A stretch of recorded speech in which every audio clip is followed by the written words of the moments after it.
Assalamualaikum warahmatullahi wabarakatuh. Halo semua, di sini aku Naila Fatimah Gaisani bakal ngejelasin tentang makalah yang berjudul Kejayaan dan Kebudayaan pada Masa Khalifah Umar bin Khattab.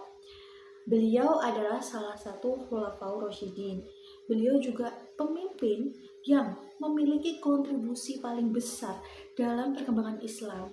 Nah, beliau itu juga salah satu uh, khalifah yang aku sukai karena beliau itu mencintai Islam dengan begitu hebatnya, begitu kisah heroiknya juga banyak. Aku sering mendengarnya dan alhamdulillah aku dapat khalifah yang aku juga sukai.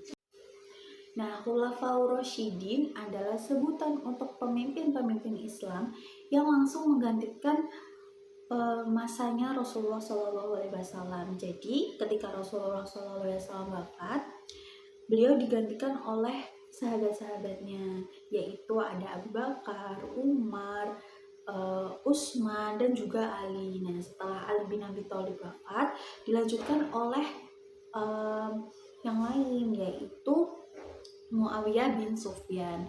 Dan kemudian mulailah di situ kekhalifahan Umayyah dan selanjutnya. Nah, Umar bin Khattab itu dikenal dengan karakternya yang tegas dan juga adil. Ditambah perawakannya yang besar dan tegap, itu menjadikan beliau sosok yang ditakuti oleh entah itu kaum Quraisy dan juga kaum muslimin. Tapi ketika itu ya kaum muslimin yang lebih takut ya sebelum Umar pindah ke Islam. Nah, di sini aku memiliki dua pertanyaan utama, yaitu bagaimana kehidupan Umar bin Khattab sebelum dan sesudah masuk Islam. Nah, yang kedua, prestasi yang diraihnya selama masa kekhalifahan. Asik, kita masuk ke pembahasannya nih. Beliau memiliki nama lengkap Umar bin Khattab bin Nufail yang dilahirkan di Mekah pada tahun 584 Masehi. Jadi beliau itu dilahirkan setelah 13 tahun Nabi Muhammad lahir. Jadi dia lebih muda 13 tahun dari Nabi Muhammad. Umar itu juga udah seperti yang aku bilang di awal, memiliki sifat tegas dan dia juga berjiwa pemimpin. Beliau itu ditunjuk sebagai khalifah setelah Abu Bakar wafat. Pertamanya Abu Bakar itu udah sakit-sakitan guys. Terus habis itu dia memikirkan siapa nih selanjutnya bakal akan menggantikan aku gitu kan. Terus akhirnya Abu Bakar itu memberikan tinjauan kepada sahabat-sahabatnya yang lain dan juga dia setelah kayaknya gini-gini nih beliau akhirnya rembukan dulu sama sahabat yang lain, aku pengen menunjuk Umar gitu. Terus akhirnya setelah dibahas dengan sahabat-sahabat yang lain sudah memutuskan bahwa selanjutnya yang menjadi khalifah yaitu Umar bin Khattab. Nah, awalnya sebelum masuk Islam, Umar bin Khattab itu adalah sosok yang menentang Islam, bener. Saking menentangnya, dia itu bisa berani kayak bunuh gitu aja bisa. Jadi ada kisah itu gini,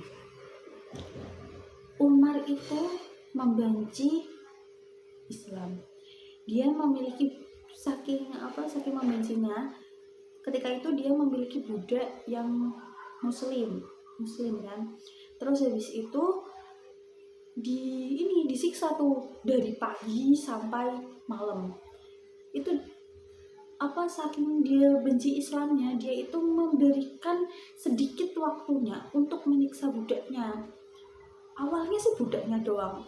Nah, tapi dia kemudian membantu budak sahabatnya, yaitu ada Abu Sufyan, Abu Jahal, itu dibantu. Dicari dia ke rumahnya sahabatnya, terus kasih tahu mana budakmu gitu kan. Terus habis itu nanti dia bakal siksa budaknya itu juga dari pagi sampai malam. Habis udah gitu malam, kenapa dia berhenti? Karena udah malam, udah mau pulang aja gitu kan. Terus pulang, besoknya bakal datang lagi pagi sampai malam, dipukul aja tuh budak-budaknya itu. Udah gitu aja terus, saking bencinya dia sama Islam. Nah terus namun setelah itu dia itu akhirnya kadang walaupun kayak gitu kadang kayak tersadar gitu, ada detik-detik dia tuh tersadar sama itu apa, kayak aduh kok gini gitu, ada saatnya kayak gitu. Akhirnya ketika pada masa itu dia itu di ini loh, kayak dia itu mau bunuh Nabi Muhammad. Kemudian dia datang ke salah satu sahabatnya yang sebenarnya sudah masuk Islam. Nah terus habis itu ketika dia kayak ayo bunuh Nabi Muhammad, ayo bunuh Muhammad gitu kan. Terus habis itu akhirnya si temannya itu ngomong, kamu berani? Kenapa mikirin Muhammad sedangkan adikmu sendiri sudah masuk Islam gitu, sudah mengucapkan syahadat. Nah kaget tuh Umar. Terus Umar langsung kayak, loh kok adikku masuk Islam gitu kan. Terus akhirnya dia langsung ke rumah adiknya yang bernama Fatimah. Nah dia ke rumah adiknya. Nah di saat itu Fatimah dan suaminya itu sudah masuk Islam, sudah mengucapkan syahadat. Pada waktu Umar datang, Fatimah sendiri lagi belajar baca Quran dengan salah satu sahabat lainnya gitu. Nah Fatimah tahu kalau kakaknya itu bakal datang ke rumah karena suara langkahnya Umar dari jauh itu sudah kedengaran karena beliau memiliki tubuh yang besar. Terus akhirnya Fatimah dan suaminya menyuruh sahabat yang mengajarkan itu untuk masuk dulu ke kamar. Kemudian Umar itu masuk, blak, itu dibuka lah pintunya, jeder gitu kan. Ketika masuk kamu langsung tidak bisa langsung nanya, kamu sudah mau masuk Islam gitu. Nah udah jawab sudah gitu. Si Umar marah. Umar langsung menonjok suaminya si Fatimah yang tidak rela juga marah ke Umar, dan juga mulai mengeluarkan keluh kesah dan nangisnya. Umar yang tidak sengaja menonjok atau melempar Fatimah agar menghalau dia dari pertempurannya antara kakaknya dan suaminya, jadinya Fatimah jatuh. Pas ngelihat itu Fatimah marah, Fatimah nangis. Terus Umar kayak, aku sebagai kakaknya tidak pernah melihat adikku nangis dan juga memarahku atau mengumparku. Seketika itu Umar nanya kayak, ya udah berikan berikan apapun yang tadi kalian baca. Akhirnya Fatimah ngomong, tidak boleh, kamu harus bersuci dulu, harus bersih gitu kan. Akhirnya yang saat itu Umar menuruti Fatimah, beliau mandi atau bersuci. Banyak dari pihak-pihak tafsir berubah-ubah ya, jadi beda-beda. Terus akhirnya duduk baca surat At-Toha ayat 1 sampai ayat 10. Nah dibaca itu diresapi, terus kayak tersentuh hatinya, dan akhirnya beliau langsung ke rumahnya Rasulullah dan mengucapkan syahadat. Alhamdulillahnya pada saat itu juga beliau langsung masuk Islam. Terus di situ juga ada doa dari Nabi Muhammad, teman-teman. Sebenarnya itu doanya Nabi Muhammad begini. Dalam masa itu ada dua Umar, yaitu Umar bin Khattab dan juga Umar bin Hisham. Umar bin Hisham itu adalah Abu Jahal ya. Nah doanya seperti ini. Allahumma aizu islama bi ahabbi hadaini rajulaini ilaika bi abi jahlu au bi Umar bin Khattab qala wa qala bla bla bla bla. Jadi ya artinya, ya Allah, muliakanlah Islam dengan salah seorang yang lebih engkau cintai dari kedua laki-laki ini, Abu Jahal atau Umar bin Khattab. Nah, Nabi sendiri berkeinginan untuk Umar bin Khattab yang mendapatkan hidayahnya itu. Alhamdulillahnya dengan benar emang kuasa Allah, Umar bin Khattab sendiri yang mendapatkan hidayahnya. Kemudian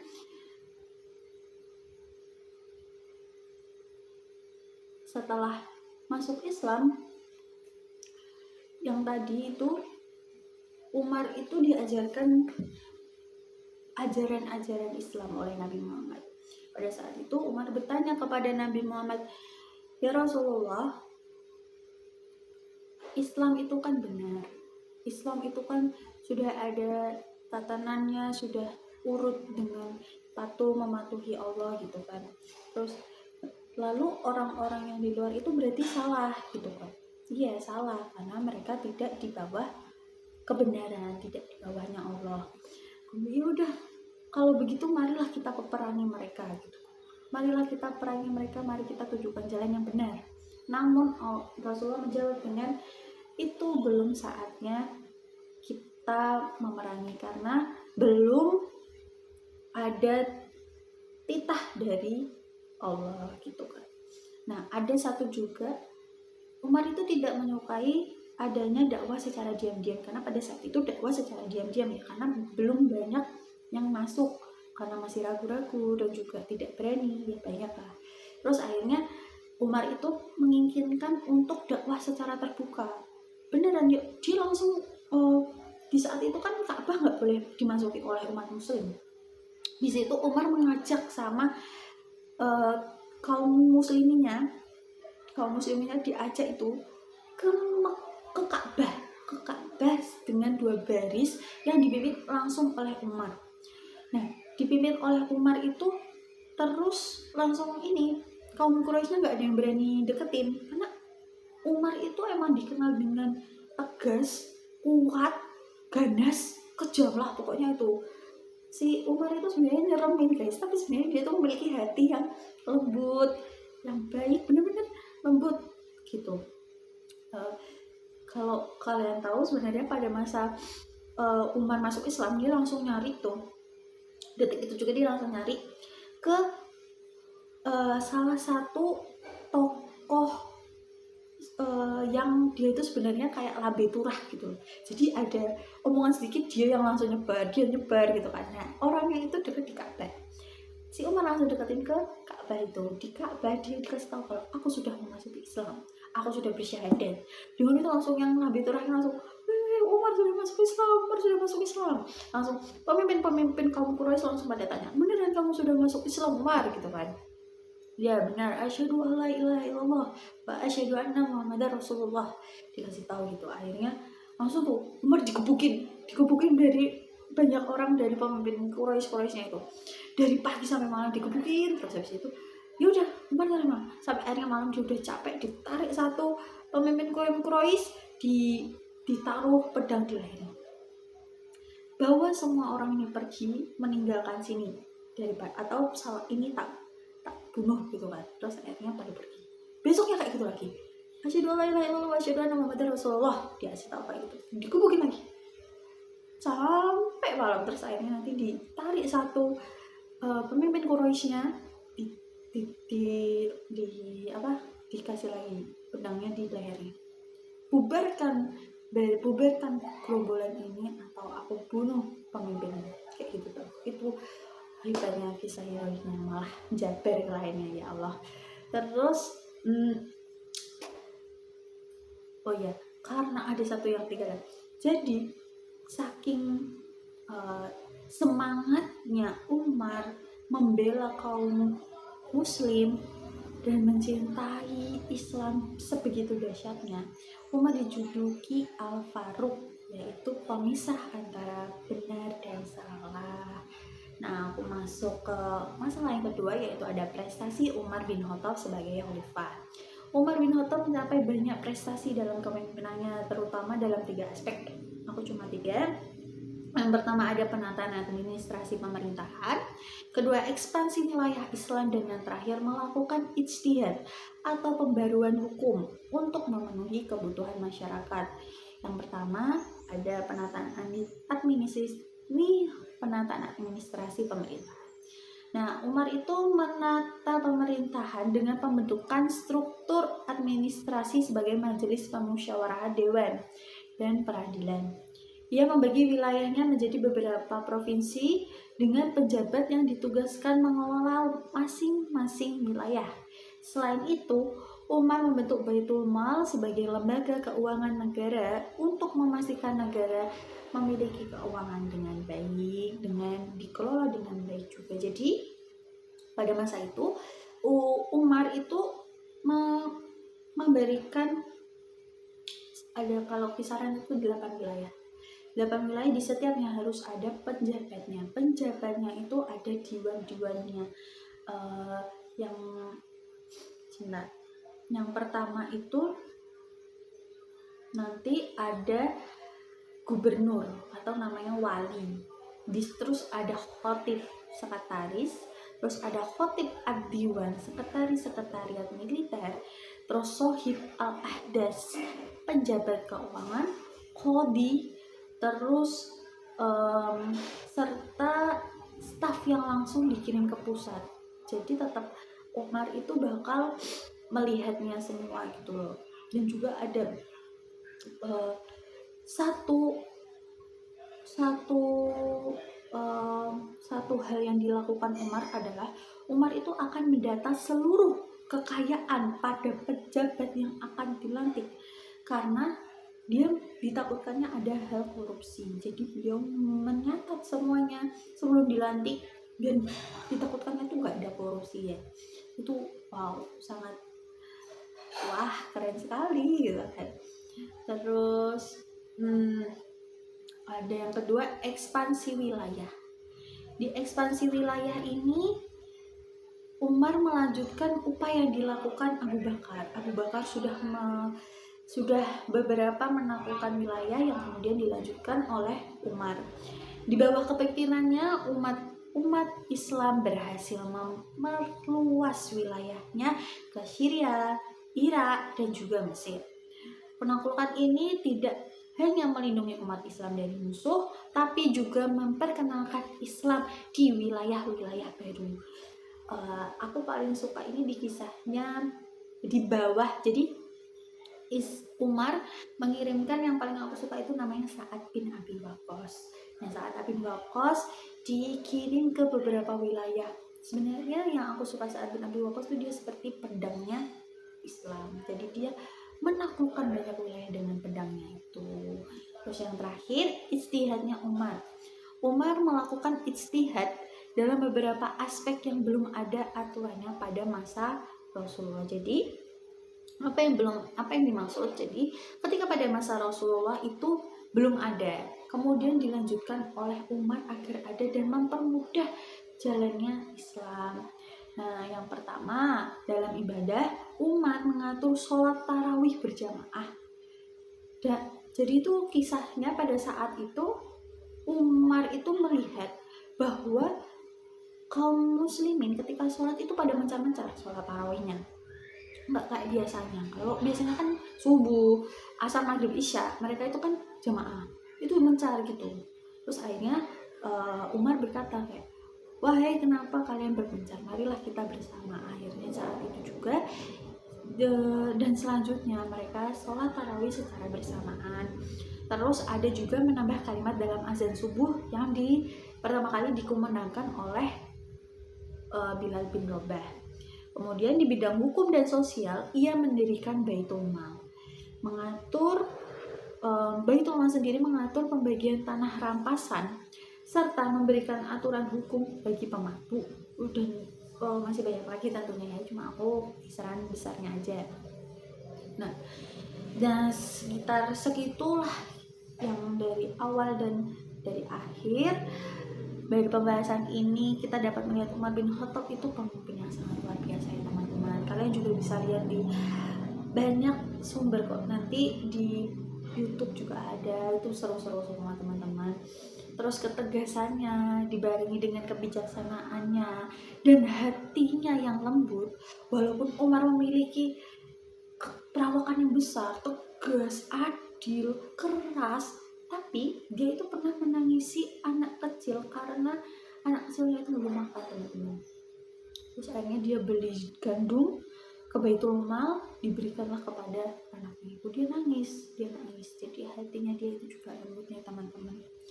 Prestasinya dalam administrasi, perluasan wilayah, dan ijtihad bisa kita ambil yang baik untuk pada zaman ini dan kita aktifkan atau kita lakukan di zaman ini. Terus demikian penjelasan sedikit dari saya dan juga kisah-kisah yang dapat menginspirasi kalian semua. Wassalamualaikum warahmatullahi wabarakatuh. Terima kasih.